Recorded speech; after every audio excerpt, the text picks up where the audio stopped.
Hey everyone, I'm Elisa and welcome back to our Sutra Summer Experience.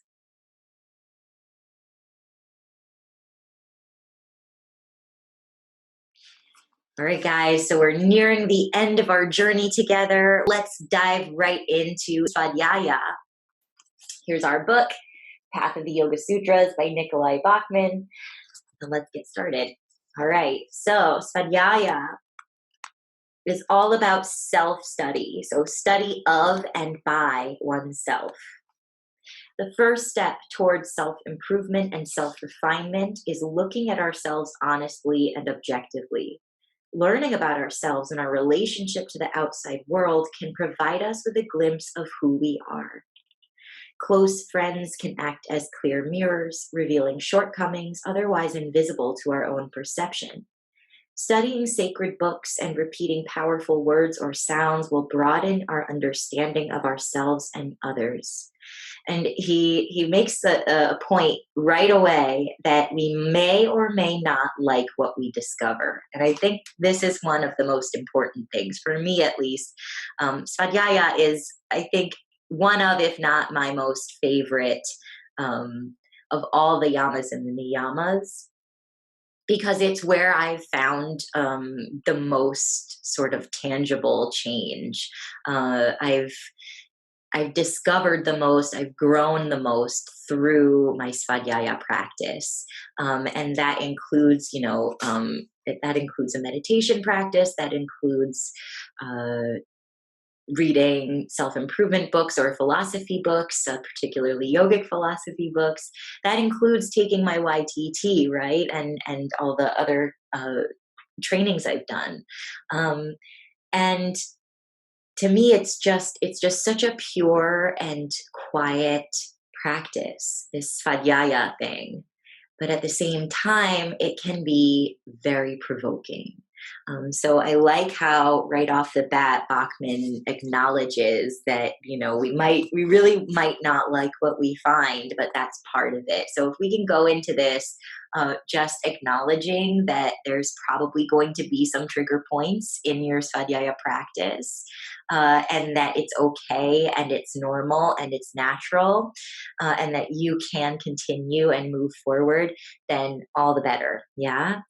So he continues by defining Svadhyaya. Svadhyaya is, it's the fourth of the five niyamas, and it's learning about and developing the heart mind, or the citta, yeah, by reading and listening to promote self-reflection, by reciting mantras, and by observing ourselves in action. Looking at ourselves insightfully brings us awareness of our strengths and shortcomings. Once we understand where we are, we can set an intention to let go of our negative qualities and reinforce those that have positive effect. Svadhyaya includes understanding our physical, mental, and emotional bodies, our actions and impressions, or karma, and the world around us.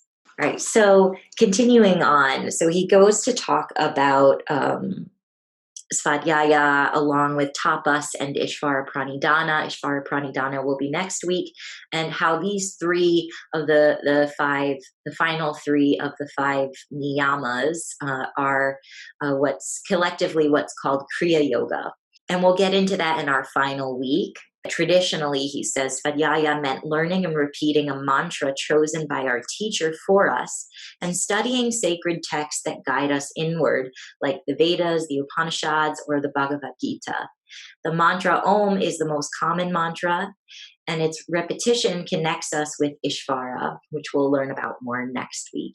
So this is a good time to talk about our activity for this week, which is seeing if you can take a few moments to sit in stillness and really find your mantra, or find your intention or your affirmation, right? So what that looks like for me is just sitting comfortably, closing my eyes, beginning to focus in on my breath, and sort of just practicing breath meditation, right? Where the breath is our anchor, and we just, every time we're pulled away by something, a physical sensation or a distraction or a thought or a feeling, whatever, we just come back best we can to the breath.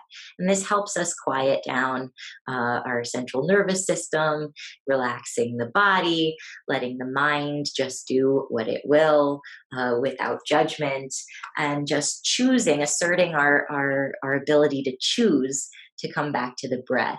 And it's in this kind of quietude, this kind of space, that we can let our heart mind, right, the chitta that Bachman refers to so often, to really speak to us. So he talks about mantra as a very important part of the traditional sense of Svadhyaya. So we can also study books or listen to audio recordings that cause us to ponder our nature or our surroundings, that lead us to improve ourselves in some way, or that help us to refine our yoga practice. Selecting a valid source of knowledge, or pramana, requires keen discernment, viveka. So there you have it. Any kind of text, book, article, ancient scripture, whatever you want that speaks to you and that you can really align with, is an integral part of your Svadhyaya practice. He also says that keeping a daily diary of actions that we're not proud of is extremely beneficial. And this ties us back into that we might not like what we find, right? So he says, no, use those things you don't like, right? Keep a register of them, because it brings awareness to parts of ourselves that we can improve, right? Rereading our diary may reveal patterns of behavior, providing a key to unlocking their original causes. Journaling regularly allows our daily thoughts and feelings to be expressed on paper, an exercise that in and of itself teaches us about who we really are.